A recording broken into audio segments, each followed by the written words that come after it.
Deterring and defending against NATO's 21st century great power rivals means giving alliance leaders options, something other than a liberation campaign. This is the value of military mobility, the seamless and fast movement of troops, material, and assets, demonstrating that NATO can move quickly and easily across its vast territory not only strengthens alliance defenses, but creates doubts in the minds of potential rivals. Right now, military mobility is far from perfect. It needs more rail capacity, streamlined border crossing procedures, and more robust cyber defenses for critical infrastructure.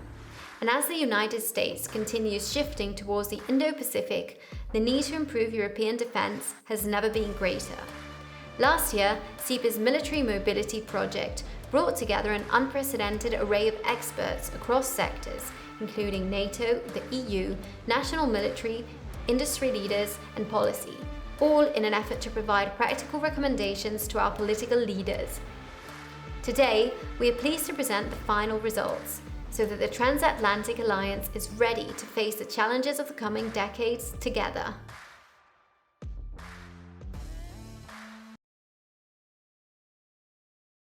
Well, hello everyone and welcome. I'm Speranza, the Director of the Transatlantic Defense and Security Program here at the Center for European Policy Analysis, or CEPA, here in Washington, D.C. I'm delighted to kick off our public event today, which will launch a major new report from CEPA on military mobility. Thank you to all of you for tuning in to join us. Enhancing military mobility remains a core priority within CEPA's transatlantic defense work. Over the last year, we are proud to have completed our flagship military mobility project to help raise awareness of, test, and strengthen military mobility in Europe. The effort has involved a series of panel discussions and consultations that have shined a light on various aspects of military mobility. But at the heart of this work has been our military mobility workshop, which involved 2 months of working group sessions designed to test military mobility across 5 key geographic scenarios. It gathered over 100 stakeholders virtually from across NATO, the European Union, their nations, media, academia, and key industry. Importantly, it helped to build a multidisciplinary network of individuals working on these issues and provided a structured platform for them to collaborate. We presented some of the initial findings from the exercise at our public event in October, and after drawing some final conclusions, we're thrilled to launch the project's final report, which has just gone live on our website today. I want to thank all of our project partners who've made this effort possible at General Dynamics ELS, Raytheon, Acro, Oshkosh, DB Cargo, and Rheinmetall, as well as to our scenario working group leaders, and of course, our core project task group led by our very own General Ben Hodges, who was the driving force behind this effort, in concert with Professor Dr. Julian Lindley French and General Heinrich Brauss. The report is really an impressive feat. It gives a comprehensive overview of the state of and the challenges to military mobility and outlines a concrete list of recommendations for policymakers, both in Brussels, in Washington, and across allied capitals. Today's event's an opportunity to unpack the report's key recommendations, to discuss the latest updates and ongoing efforts, and outline critical next steps. We have the privilege of having our keynote conversation with General Jörg Vollmer of JFC Brunsum, and then General Hodges will lead an interactive discussion with the report's authors and representatives from both NATO and the European Union. Just one quick housekeeping note that today's event is on the record, open to the press, and being recorded to be posted on CEPA's website later this week. But folks in the room with us today will have a chance to ask questions to General Hodges and his panel in the second half. Before we get to that, though, I am honored to welcome General Jörg Vollmer, Commander of Allied Joint Force Command Brunsum, to help frame today's discussion. General Vollmer took up his position in April of 2020. He's primarily responsibility for the security of the alliance in Northern Europe, NATO's Resolute Support Mission in Afghanistan, and NATO's response force. Prior to this, among many other distinguished roles, he served as chief of the German army, where he helped the force shift their focus to collective defense and implemented several new key policies, including the digitization of the land forces. General, you have spent a lot of your career thinking about mobility, and we greatly appreciate you making the time to share your perspectives with us today. And if I may, I have just 4 questions for you to help guide our conversation. And first, I just wanted to start broadly by asking you to help set the framework for us. So NATO has made impressive strides to adapt its force posture and enhance defense and deterrence capabilities since Russia's illegal annexation of Crimea in 2014. But where does military mobility fit into this? And why is it so important given all the threats we face? Maybe you can share a few thoughts and then I'll come back to you with some more specific questions. Lauren, to you and the whole team, thank you very much for giving me the opportunity to share a few thoughts with you. And I happily would like to do that. You touched already 2014 changed. So Russia is probing us every day. Cyber attacks, fake news, influence of elections, poisoning of adversaries. You can call it, or we can call it, a hybrid war. We can call it shadow war, or as Kilcullen called it, liminal warfare. And they are rebuilding their capabilities. So the question for us today is, where comes the next threat from? Is it the high north, the Arctic, all along our borders in the northeastern part of Europe, as well down to the southeastern part? We don't know where and when the next crisis will develop. Russia is operating clandestine and covered, at least ambiguous to deter our detection and finally to attribute it to them. So our window of a political decision then is very small. So we have to detect them and we have to attribute. So we have to first, we have to be capable to move our troops whenever it is necessary, and to deploy them in advance and regardless of geographic obstacles. Deterrence only works, I'm deeply convinced, efficiently when we prove that we are capable to act and react in short notice of effectiveness. And we live, and that will be the guiding line in the upcoming few minutes. We live in a continuum from peace to crisis to war. And everything we do, and if we talk now about military mobility, most of it, and hopefully we are good in it, we have the decision we will move in peace. And that puts a lot of challenges. Thank you, sir. That is really the heart of this question. It's our ability to enable the rapid deployment of military personnel and equipment. And based on your judgment, I would be curious to hear, where do you think the alliance is most prepared for this? And perhaps more importantly, where are the 2 or 3 most pressing gaps where we need to improve enablement? We have come a long way since 2014. And thanks to General Hodges, he was the one who always discussed and pushed us forward with the idea of military Schengen. Because if we move troops in peacetime or in a crisis, we have legal aspects to be mitigated by either bilateral or NATO agreements. So we have to obey traffic regulations, but we have come a long way forward. Where do we have deficiencies, where we need to overcome obstacles? It's 3. Number 1, it's about prioritization. Who is first? Is it the harbor capacities provided by the civilian users, or is military first? Is it on the roads, civilian traffic or military traffic? Railways, is it the passenger train or is it the military train with the tanks? It's about installation, staging, transit, stockage areas. It's about the pipelines. So we have to have a good understanding that even in peacetime, if we want to move troops fast, we need national decisions. We are in peacetime. So therefore, it's a national decision if the nations then will decide, okay, priority for the upcoming 3-4 days is given to the military. Second is infrastructure enablement. It's about harbors, roads, bridges, railroads, airports. And we have great initiatives ongoing. It's Rail Baltica, it's Via Baltica, and some other initiatives. They're all private projects. But we need to have standardization. The civilian constructions need to fulfill military requirements. And by the way, vice versa as well. So our equipment has become too heavy, too broad, and we have to stick to a standardization. And the oldest agency in NATO, by the way, is the standardization agency. So we should stick to the rules we signed 70 years ago. And the last piece is protection. Protection in peacetime, again, is national responsibility, and we need to have a clear understanding. So this is about counter-UAS, it's counter-cyber, it's about protecting critical IT infrastructure. And It's tied into this problem set, it's redundancy. So if a bridge, for example, has been blown up, and not necessarily by a bomb, but by a terror attack, who is responsible to rebuild it? It's national responsibility. And that is something where we need to develop a better understanding. Thank you, General. I know those are really important points that I know we'll tease out later in the discussion. But speaking of responsibility, there are numerous stakeholders who have a hand in military mobility, as you've been alluding to. The nations, you have multinational organizations like NATO in the EU, and industry, as well as technical experts. And I think one of the biggest challenges is coordinating between them. So I was wondering if you could help explain the role of both Joint Force Command Brunsum, as well as one of the relatively new players here, NATO's Joint Support and Enabling Command, the JSEC. I know, I understand the role of the JSEC is somewhat fluid as all of the arrangements are taking shape. So it would be great to hear your perspective on how all of these pieces fit together, where some of these responsibilities lie, and then perhaps maybe a word on how big exercises like Defender 21 help us test those responsibilities.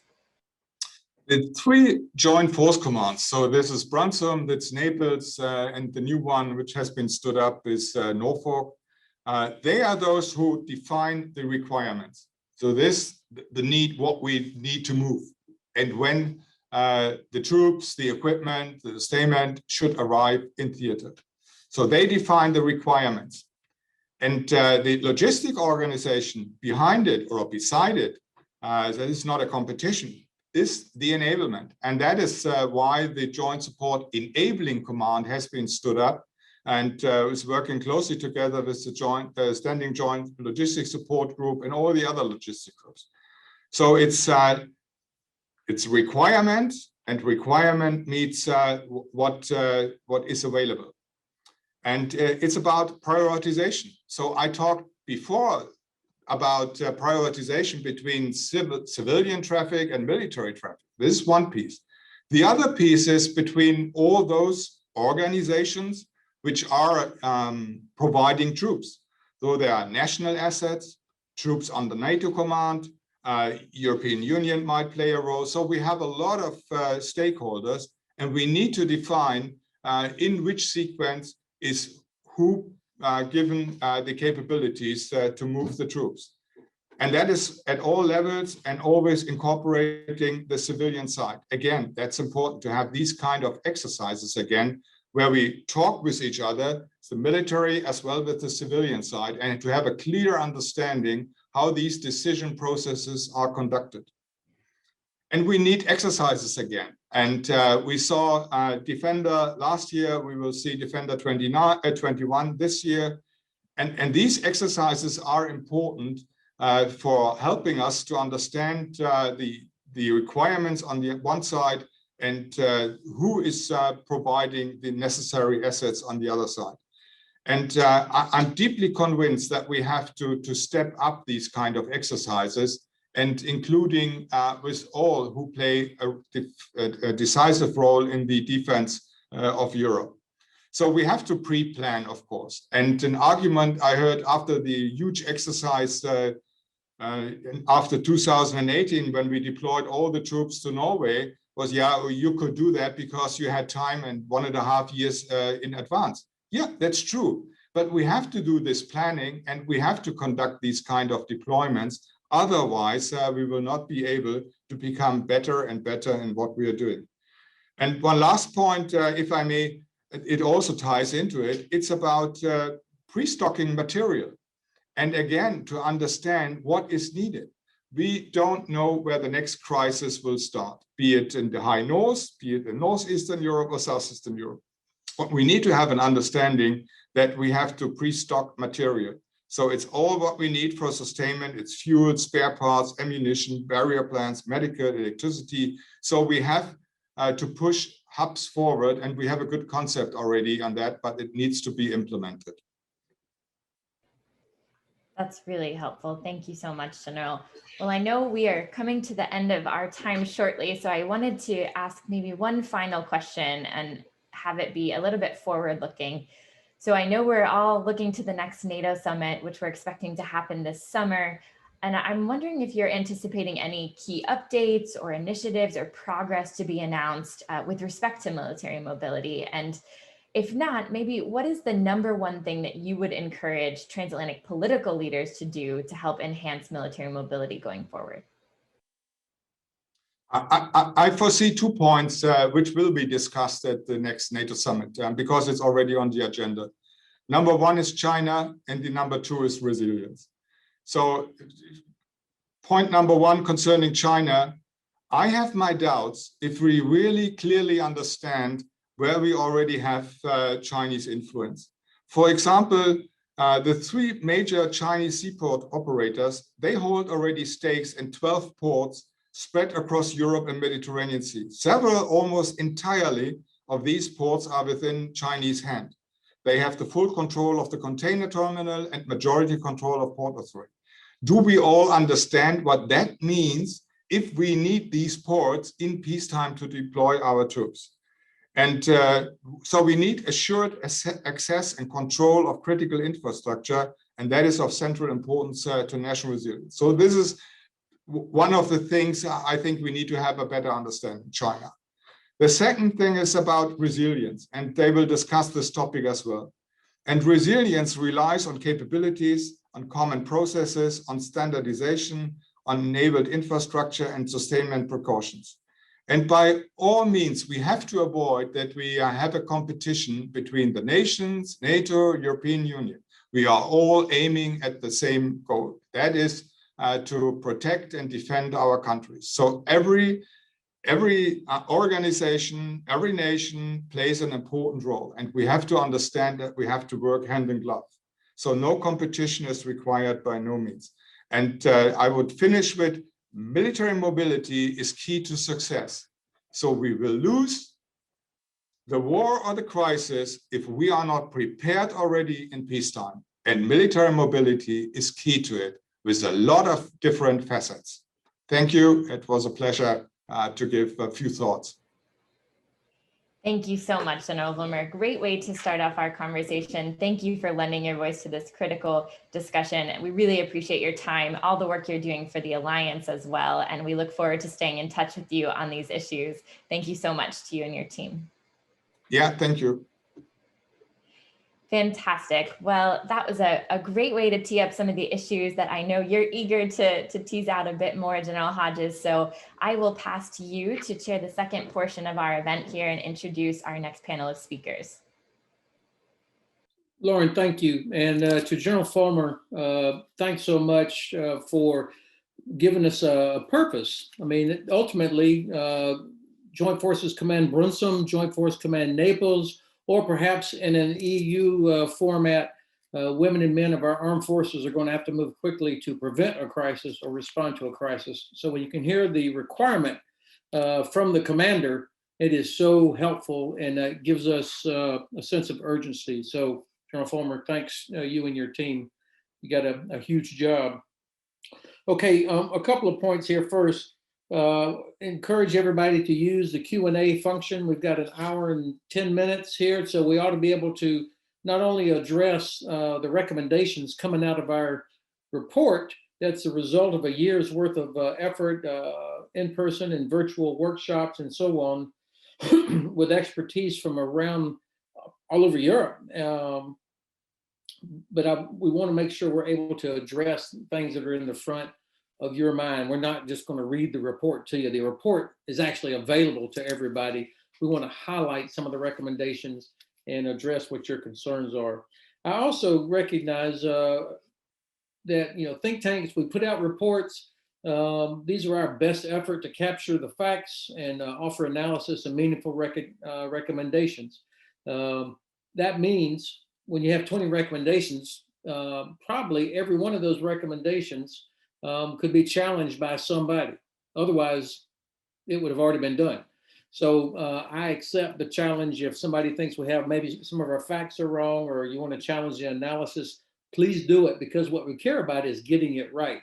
And we see our report as really foundational, especially when you put it together with the Atlantic Council's report on military mobility, the report from the ICDS in Thailand, Estonia, which was an excellent report, and other work that's been done. We're contributing to that body of work ultimately to help improve military mobility. So I welcome the challenges and helping us get it right and moving on to what comes next.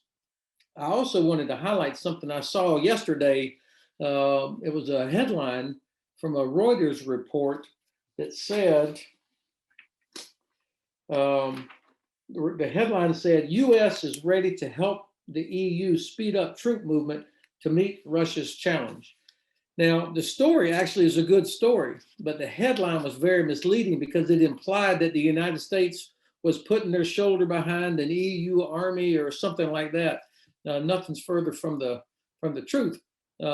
This is about the EU accepting its responsibility to help improve military mobility. And so the United States, Canada, and Norway have all applied to join the PESCO project on military mobility under the leadership of the Netherlands, because for the United States, this is so important to our ability to reinforce as part of NATO. So just wanted to clear that up.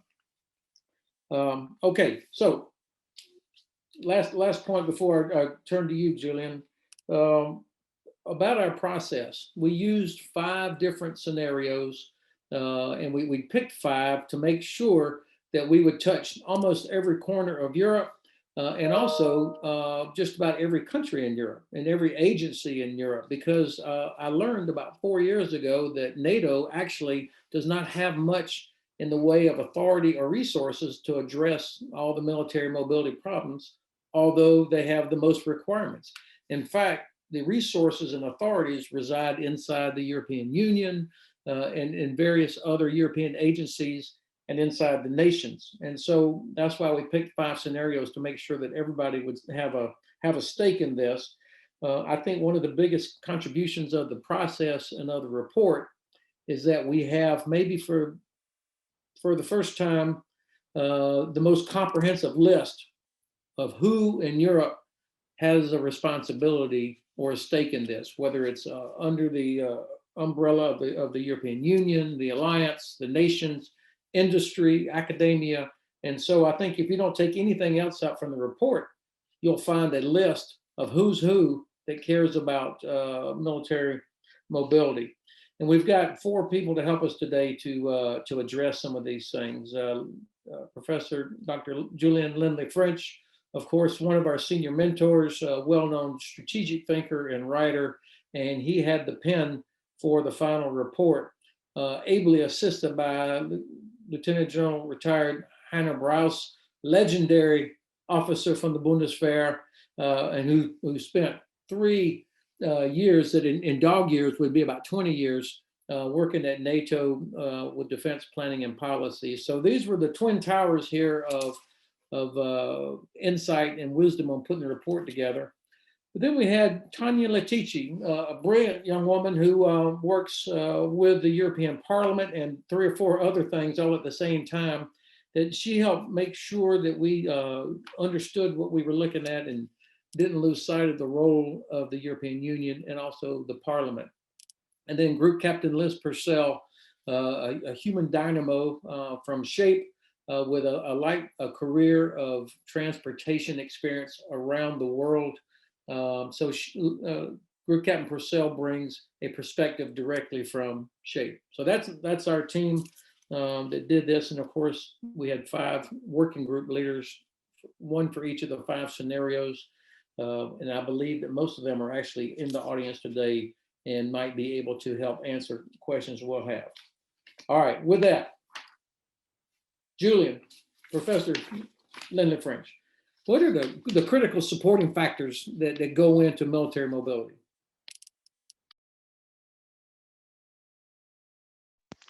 Thank you, Ben, and thank you to everybody who made this report possible. It's genuinely been a transatlantic team effort. Look, let me answer the defense strategic why of military mobility. Later this month, you and I will publish a major book called Future War and the Defense of Europe for Oxford University Press. And central to that book is a whole series of investment choices that Europeans are going to have to make if credible deterrence and defense is to be maintained. And accelerated military mobility is clearly one of them. Look, the future defense of Europe will rest on two kinds of force projection: offensive and defensive. Offensive is beyond Europe's borders, but there are only two Europeans who even vaguely have the capacity and capability to consider that kind of operation with the United States. Military mobility is essentially about defensive power projection within the European theatre. Force and resource movement sufficiently rapid to convince any adversary that a threat is not worth following through. That's the essence of deterrence that General Vollmer referred to. So the core message, if you like, of the report is that defense and deterrence, as we've conceived it in the past, is changing. It will stand on mobility, but also to a large extent, civil military cohesion. That's absolutely vital. You know, in a sense, the bottom line of all this is in the post-COVID-19 economic reality, when governments are making very tough choices upon what they can spend, how they can assure defense and crisis management at a time when there are a whole host of demands on the public purse. The reason that investment in military mobility is value for money is because it is strategic dual use. Not only does it assure defense and deterrence, but it also ensures civilian crisis management. And one of the lessons from the pandemic is our ability, our need not just to move military forces and resources quickly across a large space under pressure, but civilian resources as well. So when faced with those choices, that list of value for money projects, which they must find our leaders in which to invest, it strikes me that military mobility is right up there. And that is, in a sense, why we wrote this report. Ben? Julian, thank you. By the way, I'm already getting several good questions coming in. For example, from Jim Townsend, former Deputy Assistant Secretary of Defense for Europe and NATO. And Jim's question's a good one. And Heiner, I'm going to come to you with this question right off the bat, but Tania, be standing by. It says, if the United States has to move US forces around Europe early in a crisis, before an Article 5 situation, will the United States have mobility problems at the borders? In other words, do the new mobility regulations apply just to NATO troop movements, or does it also take care of national forces not yet under a NATO flag, especially American? Heinrich, do you mind addressing that? My answer to Jim would be if the allies, European nations in Europe, implement all our recommendations, the American forces would have to meet all the requirements which are set in peacetime, but they would be much better in a position to move smoothly and cross-border smoothly in Europe, and in a coordinated way with the transit nations, with the host nations, and supported by NATO and by the European Union. The potential problem Jim has outlined does not only apply to the US forces, but if there is an emerging crisis, which legally speaking would still be peacetime, NATO would have to address it in the European Union as well. And by then we would hopefully have an arrangement, a set of arrangements which would allow for close coordination between the two organizations at military level, at political level. And all the nations concerned would have arrangement in place to facilitate and accelerate the movement of forces once decided. So it's important that we set up all the conditions and implement all the conditions required to enable smooth movement of forces from west to east, from north to south, or vice versa. So the challenge is not only posed to the US forces, but also to the Dutch, to the Danish, to the French, to the Italian, and even to the German forces, to be able to move their forces timely and effectively to where they would be needed. Thank you. Let's get to the main recommendations now. And again, I appreciate seeing several questions coming in, and we will reach into the Q&A as we go along. This first block of recommendations has to do with rules, regulations, and procedures. And I'm going to come to first Tania and then Group Captain Purcell to address them. European nations have to harmonize and streamline border crossing approval processes, standardized regulations for the transport of dangerous goods, customs procedures being standardized, and then even the response times. There's a difference between what EU requires and what NATO requires. Tania, can you address some of those things? What's being done inside the Union?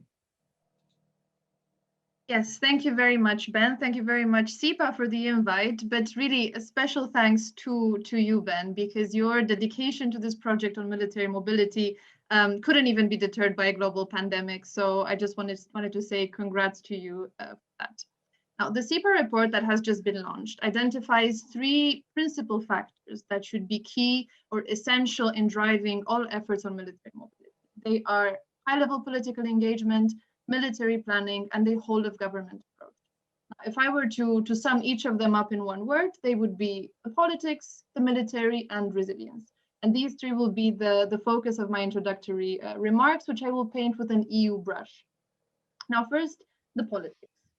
So a lot has been done on military mobility to advance military mobility in the last years. And from the EU side, I think a lot of taboos have been broken. Now, for the very first time in the EU's history, EU countries have agreed to use EU money to improve military mobility. Yes, this might sound like a bureaucratic remark, but I can't state enough how big of a leap this was for the EU. Just consider that based on the EU's governing treaty, it is not allowed to spend EU money on anything related or anything that has military or defense implications. So the fact that we found a way to go around that, to set aside money for military mobility, I think represents a powerful statement that the EU is serious about becoming a serious defense actor and a more capable transatlantic partner. So since 2017, the EU has done quite a bit to advance military mobility. It set up a framework to co-fund dual-use civil military infrastructure. It worked closely with NATO to identify gaps. It cut a lot of red tape that stood in the way, and it is also trying to bring together the technical with the political through PESCO. Now, and military mobility was even discussed at the level of heads of state and government last week at the European Council. So all of this is to say that this is good. Nevertheless, of course, the biggest test on the EU's action on military mobility is yet to come, and that is implementation. The EU has really done everything in its power to advance this, but now it really is truly in the hands of member states. And this is a very important distinction to be made. Ultimately, it is the nation states that have to mobilize their industrial base and their research base to propose the right projects that can access this EU money that has been made available. And it is those projects that should aim to fill those gaps that have been identified by the EU and NATO jointly.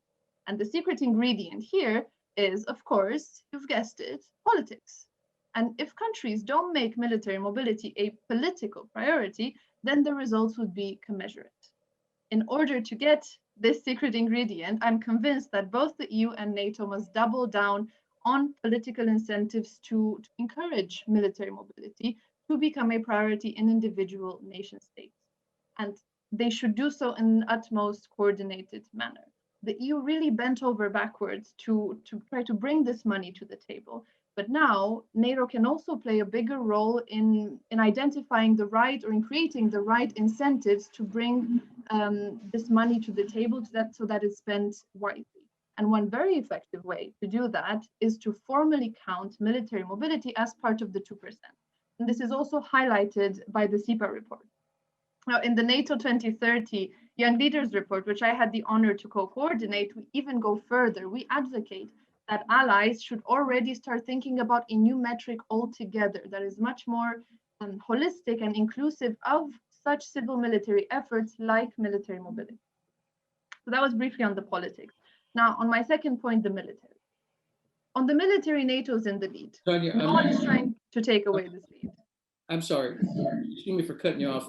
What I needed is for you just to answer, give me a specific answer on the question about rules, regulations. You know, what's the EU doing to address the specific rules and regulations that we talked about in the first block of main recommendations? As I wasn't clear, I apologize.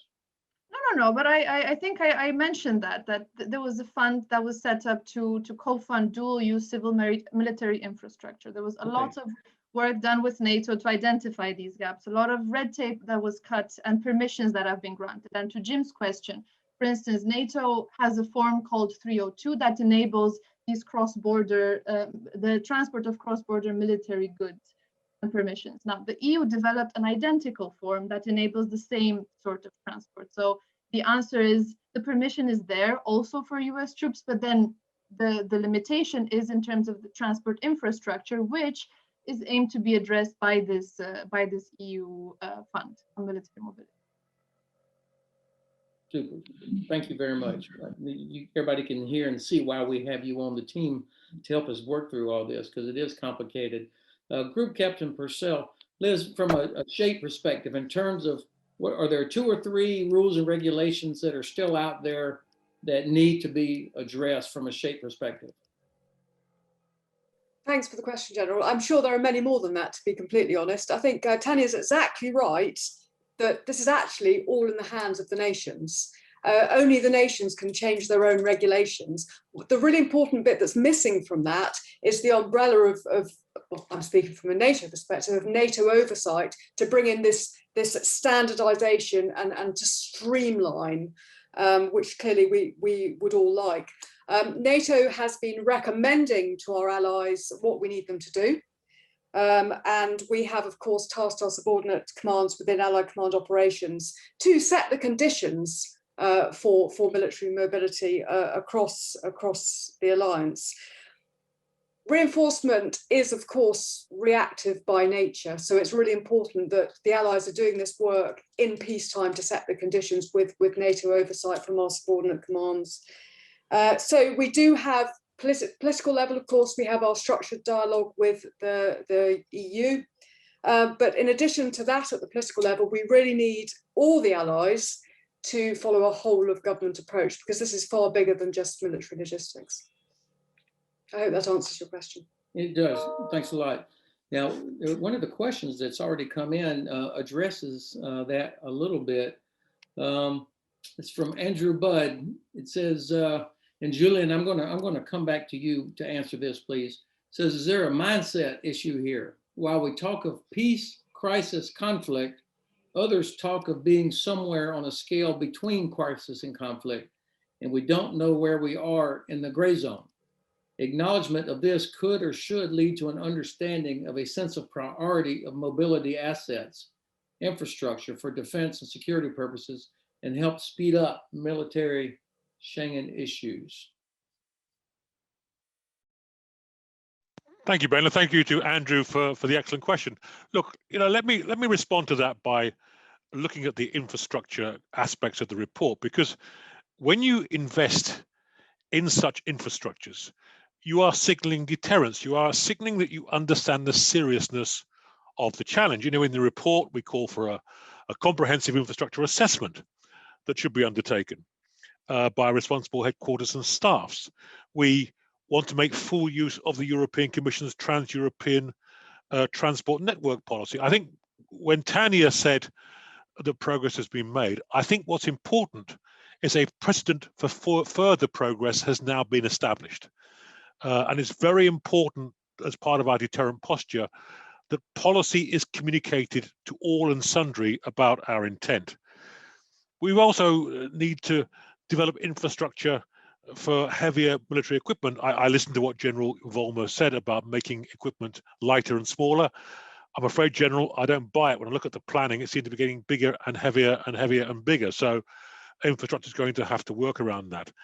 And then we want to make better use of civilian freight routes for military transportation, particularly rail routes. Now, all of those things, if we commit ourselves to doing that, we are signaling a mindset change. We are signaling our investment determination to invest in our own defense and deterrence posture.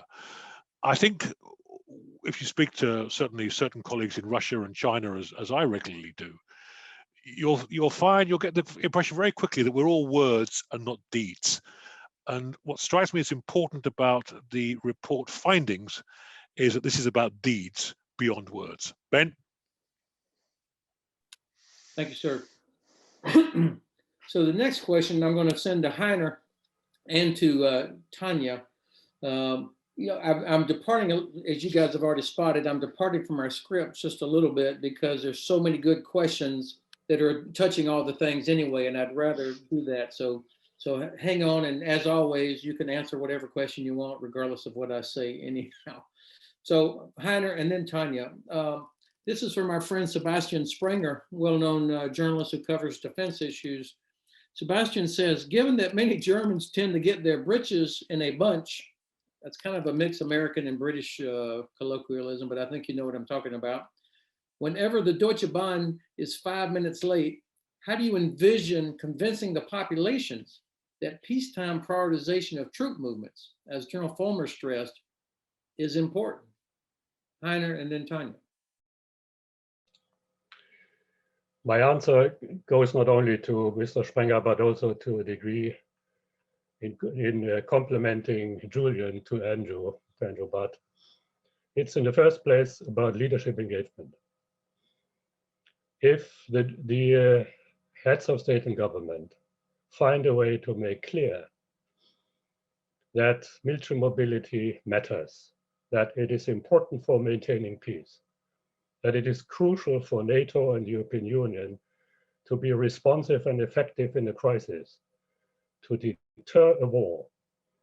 If they bother to explain that to the population by way of speeches, articles, parliamentary discussions and decisions on a regular basis, if they actively coordinate within NATO and the European Union and discuss it in the European Council demonstrably, leading to Council conclusions being published across Europe, and do that in NATO as well, not only at ambassadors level, but at sections level, presidents of the European Council and also the European Commission's level on a regular basis, address the weaknesses, identify measures to be taken to reconcile the issues and problems, have high-level discussions in the NATO Council and make them public,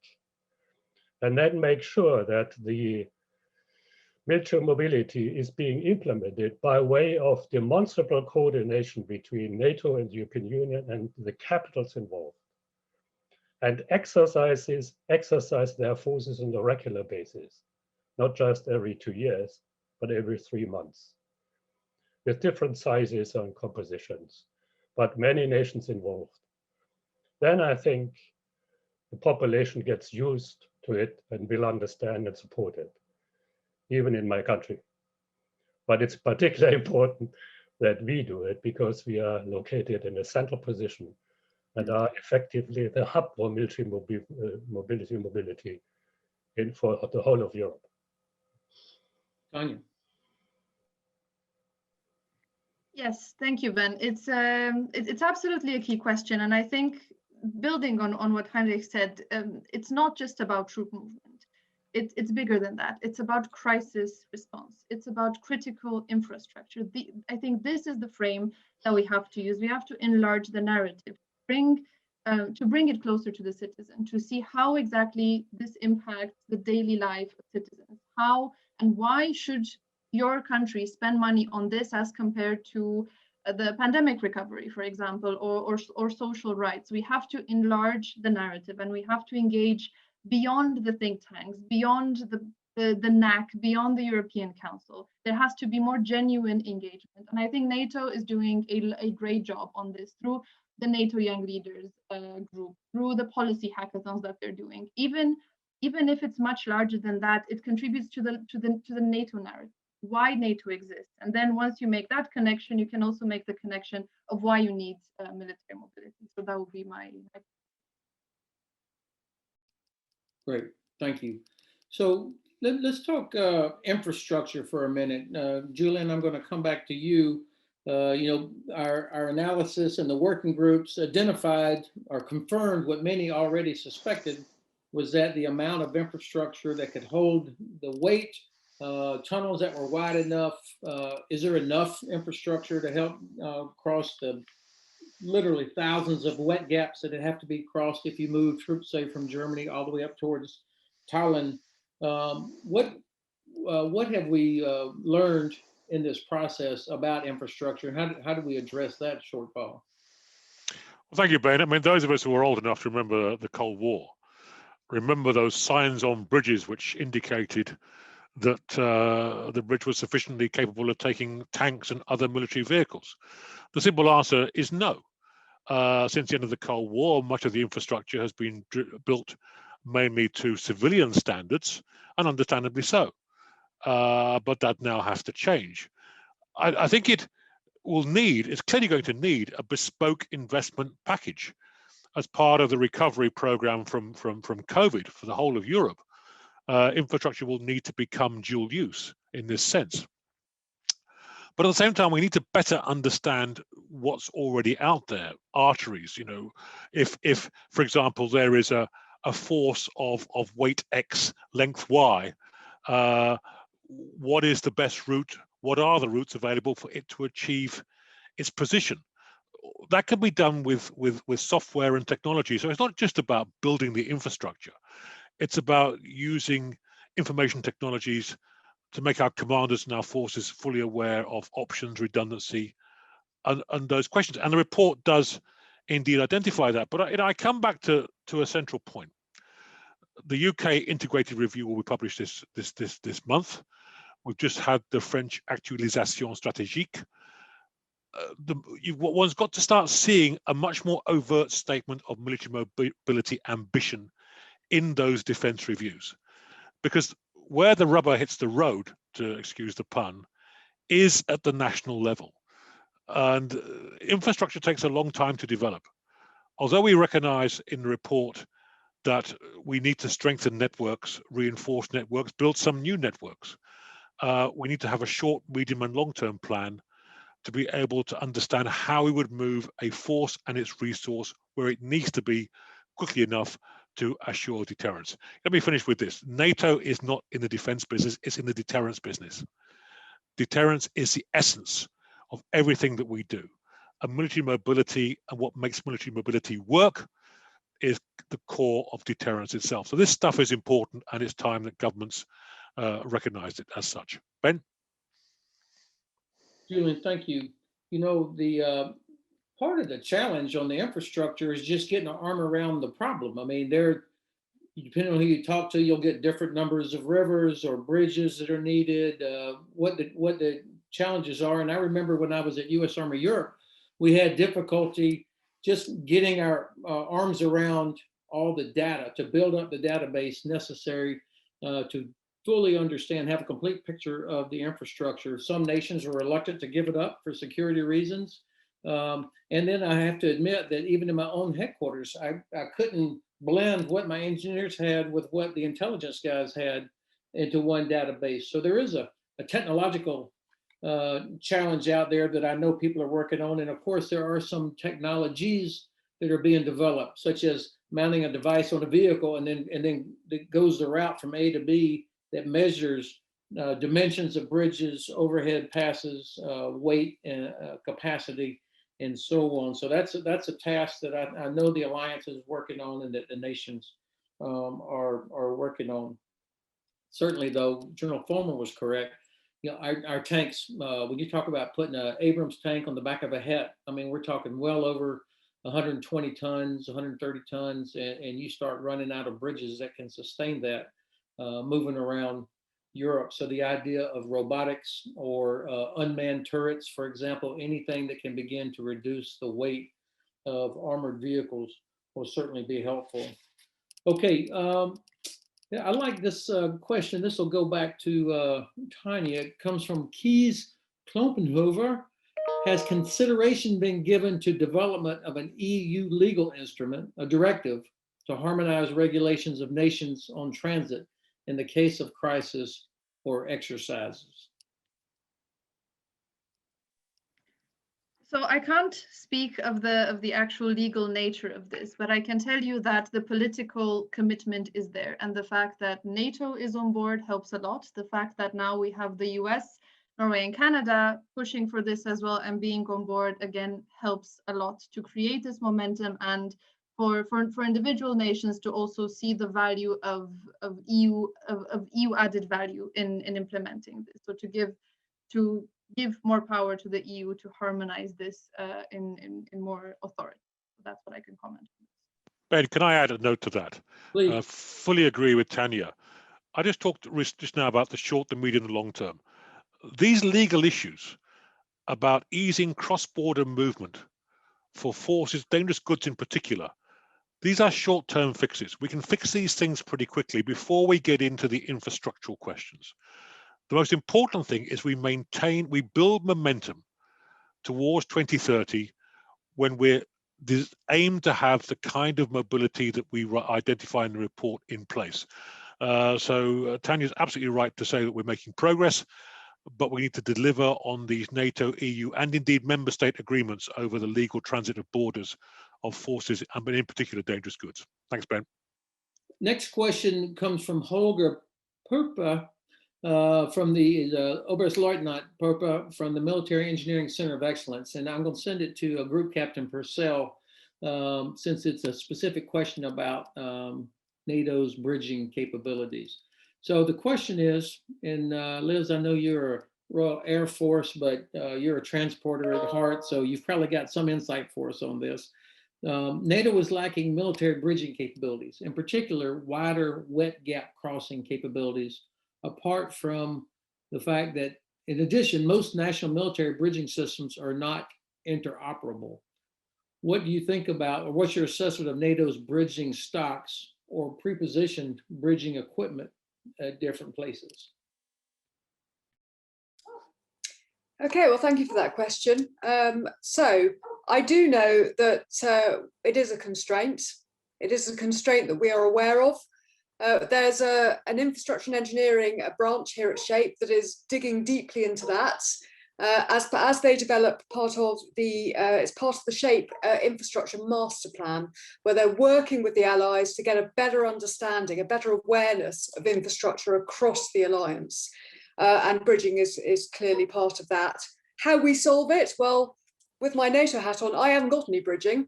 So again, we're absolutely reliant on the nations to provide that. And we're really at the stage at the moment where we're assessing just the size of the gap and planning to solve it. I hope that answers the question. Yeah, Liz, thank you. And the Military Engineering Center of Excellence is one of the best of the wide range of centers of excellence out there across the alliance, and they're in Ingolstadt. General Brauss, Heinrich, you were going to add to that. Just a complimentary remark to what Elizabeth said, to which I fully agree, and I'm very much interested in the SHAPE infrastructure plan, although it's classified certainly. We might come back to that later, but I think that nations need to be assigned, or we need to assign, or NATO need to assign specific capability targets to NATO allies. Military mobility has increased in its importance for NATO movement planning and operation planning. It's an essential requirement. So for those who are listening now and are defense planners in NATO, they might not like what I'm saying, but we need to bring defense planning, capability development, and operational and movement planning closer together. And as a result, nations, particularly the transit nations and the host nations, need to be given clear and demanding capability targets concerning transport capacity and bridging capacity. And that need to be constantly reviewed and improved and be further developed. So access to transport capacity, be it in physical ways, or maybe contracting and bridging capabilities and other capabilities that facilitate mobility is absolutely essential and should be a key element of the NATO capability targets to be given to nations. Ben, if I could quickly jump in to add to what Heiner said, I think clarity of command is vital here. You know, for example, who does EUCOM talk to in terms of their bringing a force into Europe, an armored force? Who's in charge? Because we now have so many component factors, EU, NATO, member nations.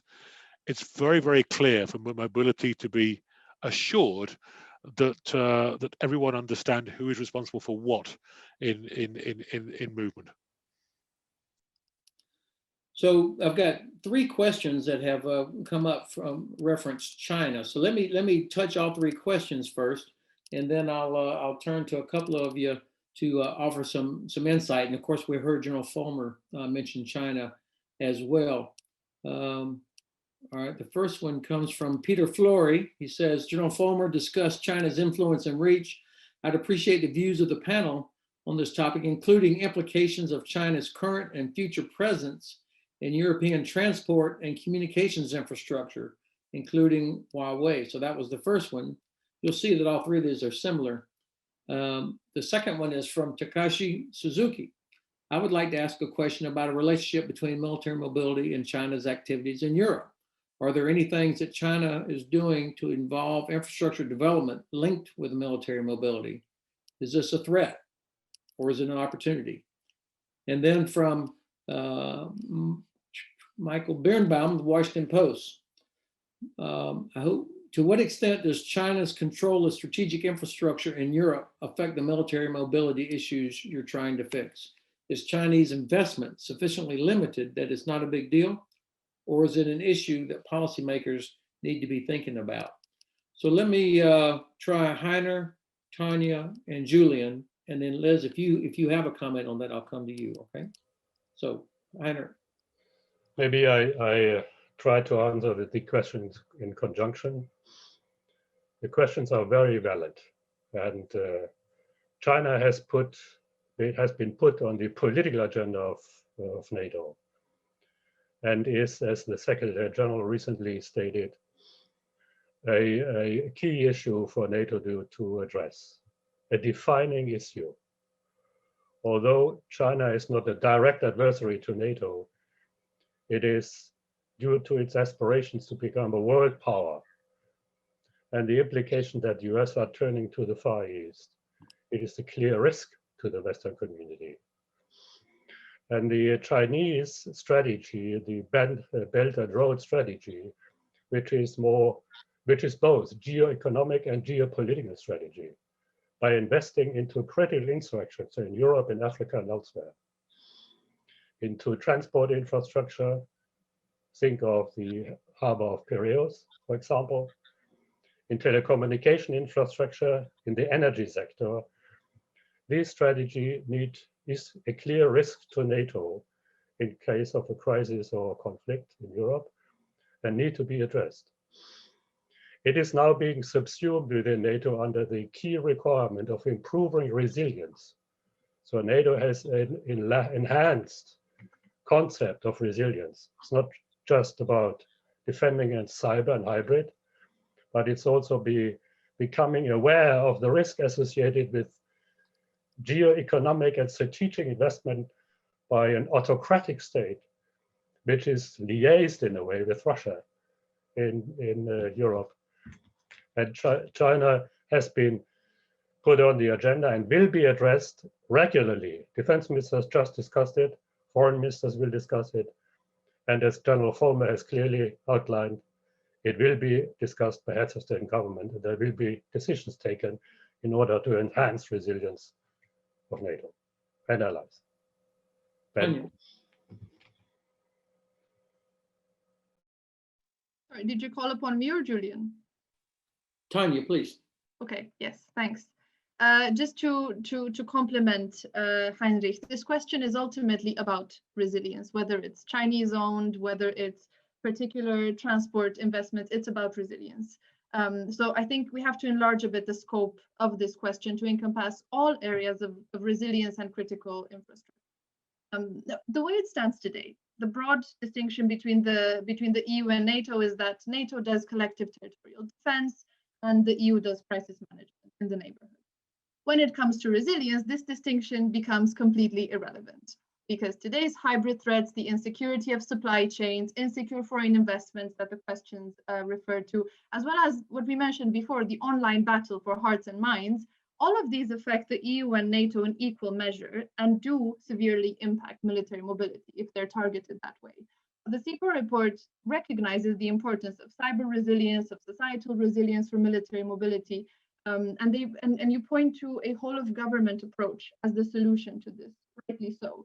Now, I'd add what Heinrich added as well, economic resilience to that, geo-economic resilience, which makes perfect sense. You know, if the first commandment of resilience is that you're as strong as your weakest link. So I think it's imperative that the EU and NATO work closer than ever together on issues from fighting disinformation to critical infrastructure protection, aligning export control regimes. The resilience list is long, but it is also crucial because this is the first line of defense against issues such as China. Julian, please. Thank you, Ben. Look, the devil is again in the detail here. We have to distinguish between what China could deny use of, what China could turn off, and what China can influence. And my overarching response is that be it NATO, the EU, or the nation of resilience is ensuring that Chinese geo-economic investment in Europe cannot be instrumentalized for geopolitical ends. And for example, much of this is a legal requirement. Take ports or other infrastructures.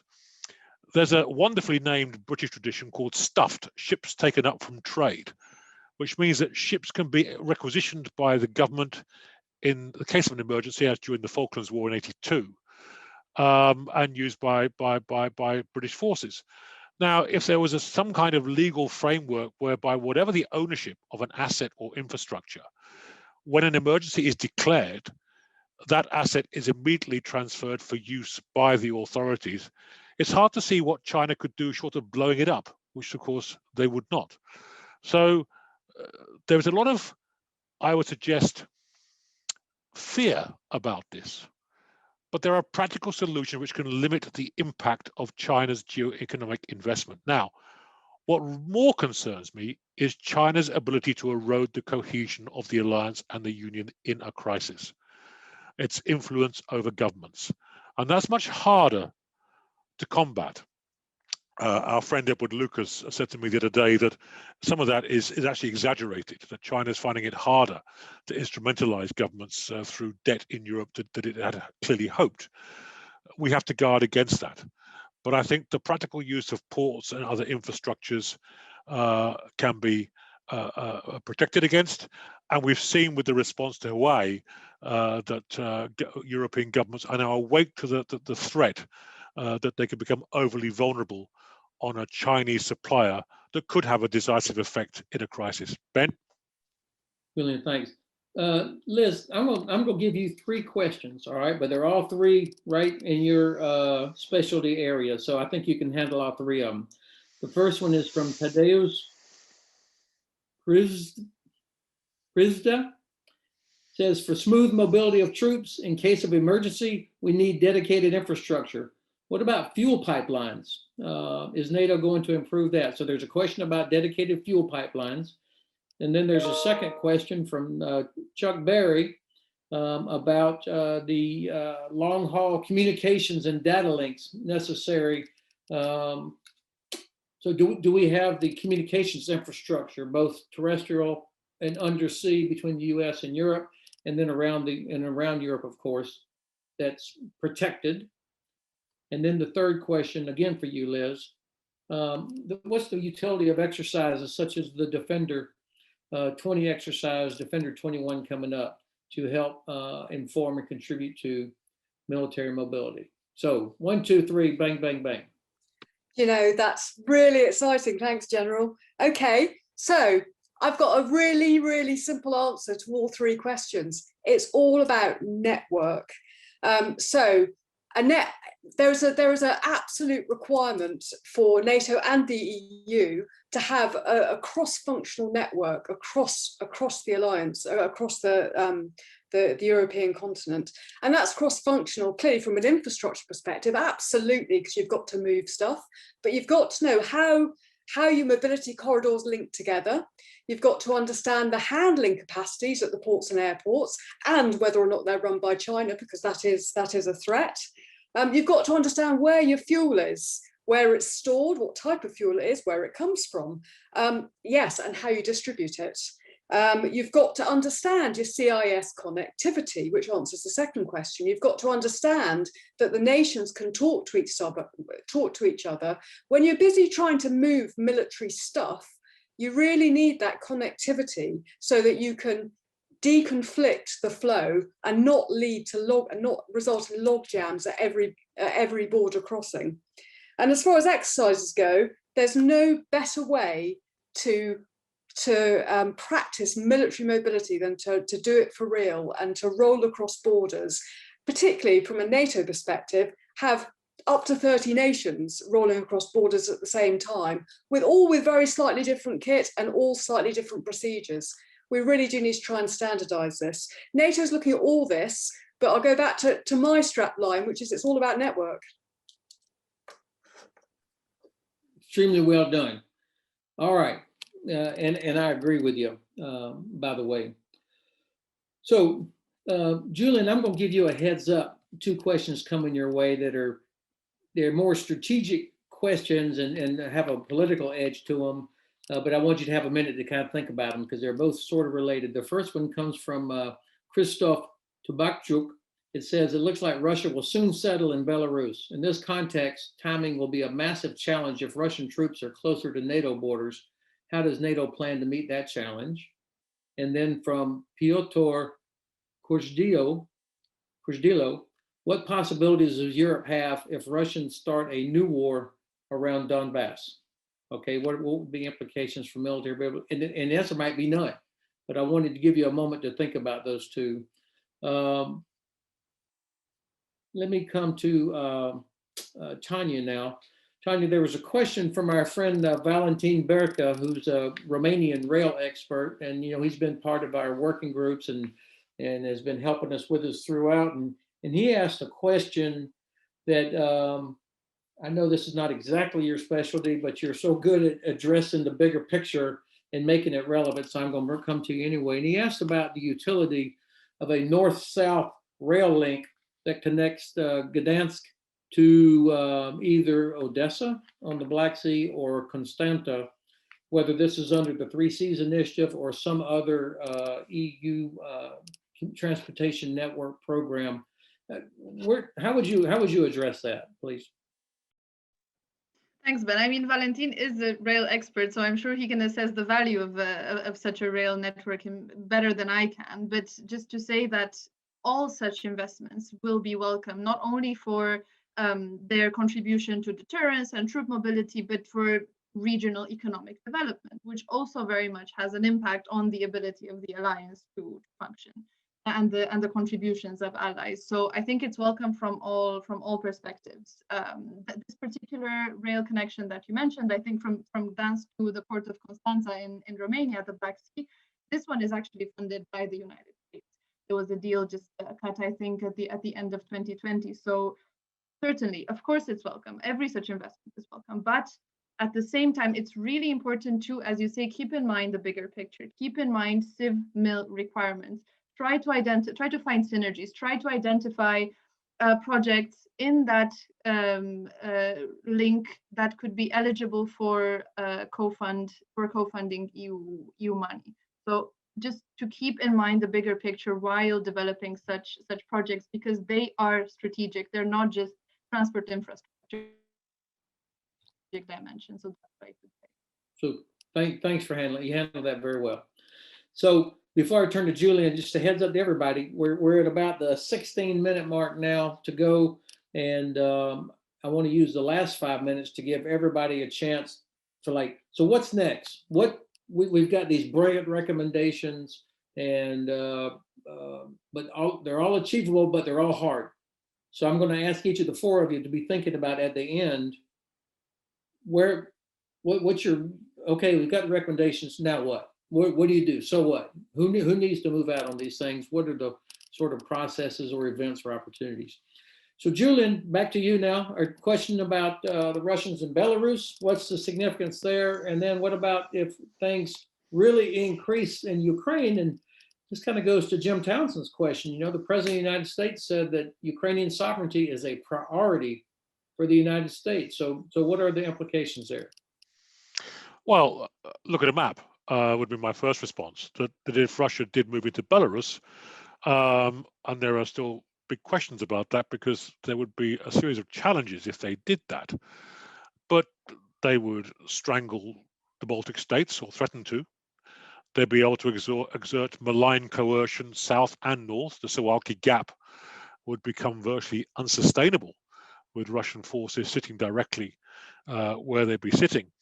My sense of Russia history and strategy is that if they ever did that, it would be to exert coercion itself. It wouldn't necessarily be a prelude to a major war. But it will also, as I say, exert influence to its south and including into Ukraine. How the Americans would react is up to the United States. Would Europeans be united in their response? I think the one thing that would happen is that we'd see an accelerated version of what happened in 2014 with Crimea, where we saw the NATO adaptation program begin. We saw deterrence and defense restored as a central component of Allied planning. I think that would accelerate. And given the challenge of affordable deterrence and defense, enhanced military mobility would be the center at the core of that response, demonstrating to Russia that wherever they move their forces around our borders, we can indeed, and we are moving indeed to counter that. We'd also have to, I think, move in several other areas across what I call 5D warfare: disinformation, deception, destabilization, implied destruction, and to kind of let the Russians know that we have the capacity to escalate across a new escalation ladder. So this would, I think, trigger a lot of Allied responses that would be far more assertive than it's been in the past. But as I've said at the beginning, people in the Kremlin and General Gerasimov and his team, President Putin, are not stupid. They also know that to do that would also generate a host of issues for them as well. So the game is afoot, as it were. Ben? Thank you, sir.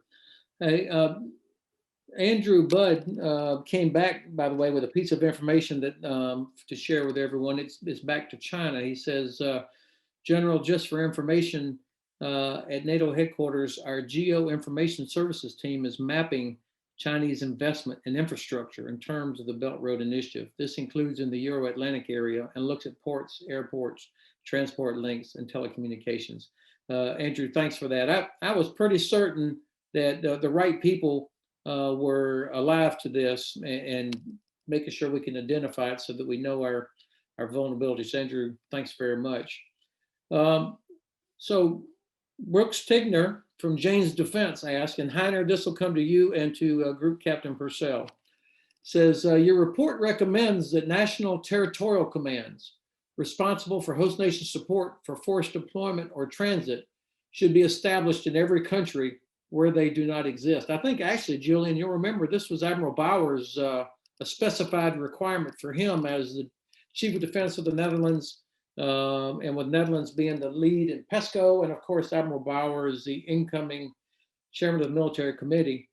But to Heiner and Liz, the question is, which NATO or EU countries do not have territorial commands? Do we have a handle on all those? Heiner, of course, I'm familiar with the Landeskommando in Germany, but what else is out there? I do not exactly know, Ben, and I rely on Liz to give a more detailed answer. I know for sure that Germany hasn't got a territorial command. We have abandoned it after the Cold War. We are in a process of re-establishing it. I'm sure France has not either. I'm not sure whether the UK has, or Denmark. I don't know whether Poland and the Eastern Allies have explicit and established and territorial commands or equivalent. My plea is that we should re-establish them in every transit and host nation because of their urgent requirement and the function they would provide as central hubs for all matters related to support of military movement. And the national point of contact should be distinct but integral element of them so that they can coordinate amongst each other. And the territorial commands should be charged with the provision of host nation support and dedicated host nation support for facilitating the movement of forces through their country, and in case of host nations, for supporting reinforcement forces when they have arrived and when they are deployed. And host nation support concerns national provision of national military infrastructure, ensuring freedom of maneuver, rear area security, military movement control, ensuring waterway crossings, damage repair, telecommunication links, logistics, medical support, etc. And the territorial commander would thus act as enablers and links between the NATO forces, the respective national forces, and, very important, the respective civilian defense sectors in transit and also in host nation countries. It's one of our dedicated recommendations and a key element to facilitate, required to facilitate smooth and effective and rapid military mobility, but also support once for those nations once they have been employed. Thanks. Liz. Thank you, sir. So we're not talking about specific nations here because actually all 30 are involved, either as a contributing nation, a transit nation, a receiving nation. They're all involved at some point. So we generally talk about the 30 as a whole. We do have a broad understanding of who has and who hasn't. But what I will say is it's not appropriate for me to name names in this forum, I'm afraid. What I will say is that from a movement control coordination perspective, at the operational level, we have developed a 24/7 connection to all the allies, and that is practiced regularly on exercises. And we've got lots of exercises coming up this year with Steadfast Defender, etc. The 24/7 network will be generated to give us national points of contact to talk to when the trucks are on the road.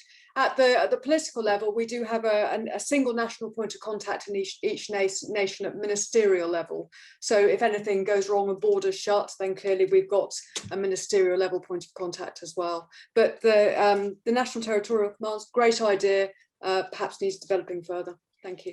I think that the whole notion of host nation support needs a more thorough or broader look. Partly, so the command and control part that we've been talking about, the infrastructure, but also, and I'm looking at a question from Magnus Bergman, who is a defense counselor at the Embassy of Sweden in Washington, and it's reminding me about some nations, Finland, Sweden, Baltic countries are really leaning forward with their territorial forces, territorial commands, home guard. Other nations, it has atrophied over the last 20 or 30 years, and people are getting serious about having to do this again. I had a conversation this morning with a gentleman from a university in Sweden, and I asked him about the railroads in Sweden, and he specifically mentioned that while airports and seaports are robust and there's redundancy, the rail network in Sweden is old. Most of it was installed at the end of the 19th century, beginning of the 20th century. And that's a challenge, not for people that want to go skiing, but if you're trying to move a lot of equipment from Norway across Sweden to get it across the Baltic into Estonia, that Swedish rail network is going to be important. So let me ask Magnus a question, and we're down to 6.5 minutes. Ultimately, it's a sovereign decision by every member state, NATO or EU, to grant access to or transition through that member state's territory. How do you ensure every member state compliance in changing their own laws and regulations, let alone those European nations that are not members of either organization, like Switzerland? Thank you. So this is about compliance. Tania, I want to be quick because I've got like 6 more questions I want to get answered too. So Tania, briefly, how does the EU, what sort of compliance mechanism do you have? The EU eats compliance for breakfast. That's what we do. So the fact that there is political momentum, the fact that member states are on board is the fastest access to road to compliance. So this is what the EU does. And again, compliance is enabled by the political will of member states. And we've seen that there's already a lot of interest from partners such as Norway, the US, Canada on this. So I don't see why other partners can't be brought on board if this is a shared interest for European security. That would be my answer. Great. All right, Heiner, very quick.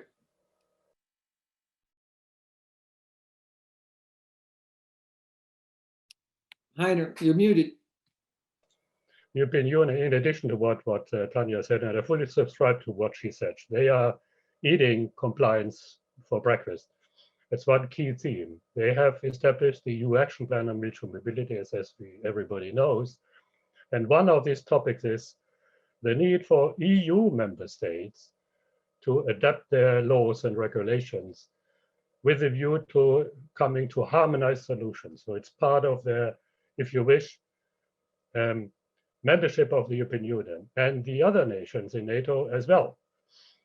It's a common decision by NATO, and they have established technical arrangements and similar tools to ensure that every nation is on board to comply to harmonized arrangements. Okay, thanks, sir. So here's how I'm going to do this. In our remaining 5 minutes, Julian, I'm bringing you a question from Thomas Lotman about defense industry, but then after that, I'll go to everybody for your kind of final, here's what needs to be done. If you were the king for a day, I would direct this happen, whether it's something for SACEUR to do, or the North Atlantic Council, or the heads of state, whatever it is, or your regimental sergeant major, any of that. So, Julian, the question from Thomas Lotman: what recommendation would you give to defense industry in order for them to carry their part of responsibility and contribute efficiently to enhancing military mobility? Thank you, Ben. First, military mobility goes way beyond defense industries. You'd have to use Europe-wide supply chains. Second, I would get major prime contractors who are defense industries to specifically look at the problem, to identify solutions, to cost it, and to offer our key leaders, solutions and options. Because there's no question that much of this effort will require a close partnership with industry, but across not just military, the defense industries, but across the civilian and defense base. Europe makes nothing like as much use of its entire industrial technology base as it should in forging these kind of solutions. Ben? Super. Okay, so now it's the lightning round, and everybody's got a minute and a half, 90 seconds, for what needs to happen next. Tania Latici. Thank you. So the CEPA report includes excellent recommendations, right? They are on point, they are inclusive, they are forward-looking, and most importantly, they are doable. So I think what we have to focus on is on implementing and using the existing instruments. We have to better align our defense planning processes. I think we have to better make use of the political added value of PESCO. And we have to, most importantly, perhaps, make sure to identify the relevant projects that will ultimately be the meat on the military mobility bone. If we don't make the best of it now, we can't hope for more money in the next budgeting period. And perhaps actually this is more important. And again, I come back to the politics. In this sense, this year and the next are really once in a decade opportunities to secure political momentum. The EU is drafting a new security policy document, the Strategic Compass. There's the NATO 2030 process going on, paving the way towards a strategic concept. So the marketplace of ideas is now open. So we have to, I think, double down on the military mobility narrative. And finally, as EU-NATO cooperation is really fundamental here, let me just say that it's key to set aside historical prejudice to overcome this fear of duplication. If anything, all of these instruments aim to reduce duplication, not enhance it.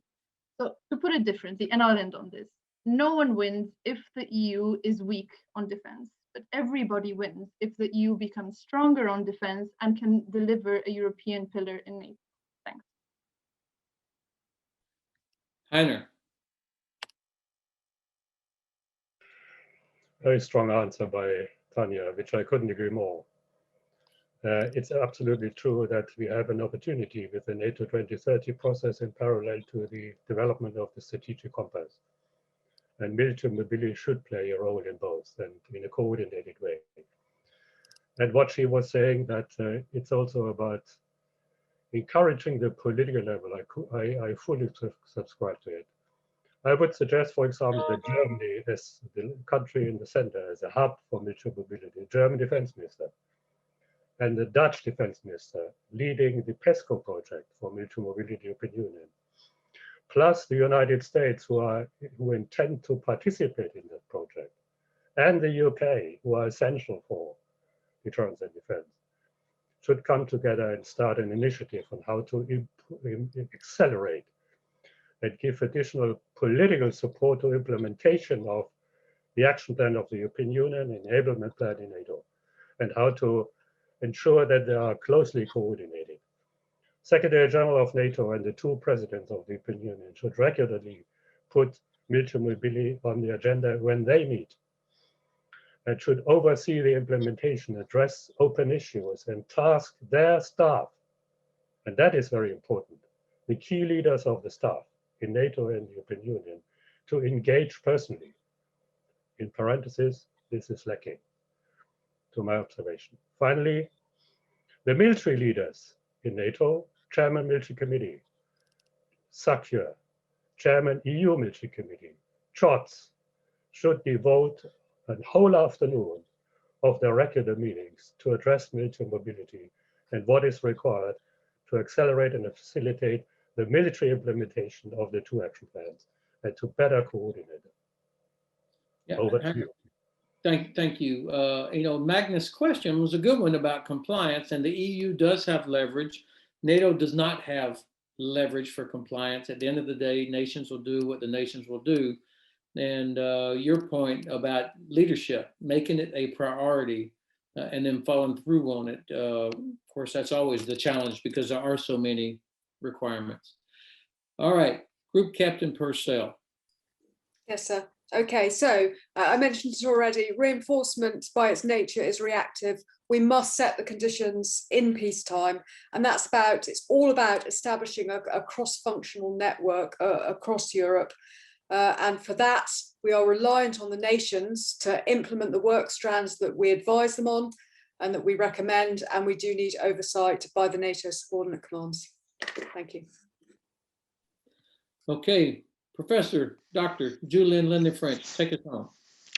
Yeah, thank you. Tania mentioned a market. Well, a market needs a product. We need a military mobility product. We've talked around the issues, we've identified the problems, we've looked at solutions. We need a product and a roadmap now, and that means that all the interested parties need to continue the work that we've done, maintain a momentum in offering leaders military mobility solutions in which they can invest. You know, what I found most interesting about this report and this project was actually the network of people involved. People who'd never worked together in the past from different industries, different backgrounds.